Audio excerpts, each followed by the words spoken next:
পড়তেছ? ভালো করে পড়ো। কই গেতাছেন?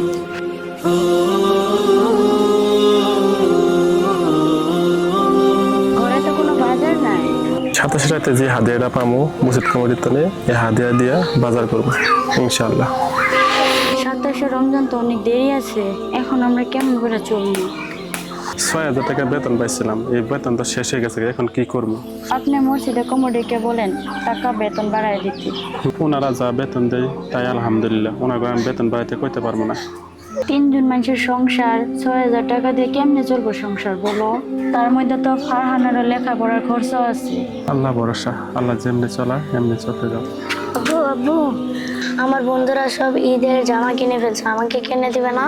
হ্যাঁ বাবা, সাথে সাথে যেটা হাদিয়া পামু এই হাদিয়া দিয়ে তোমারে আমি ঈদের দিন কাপড় কিনে দেবো। যদি ঈদের সব জামা শেষ হয়ে যাবে আমি কি কিনবো? না বাবা, তোমার জন্য তো আল্লাহ কাপড় রাখবো। সালমা, তোমার একটু বোঝাইও, আমি মসজিদ থেকে আসতেছি।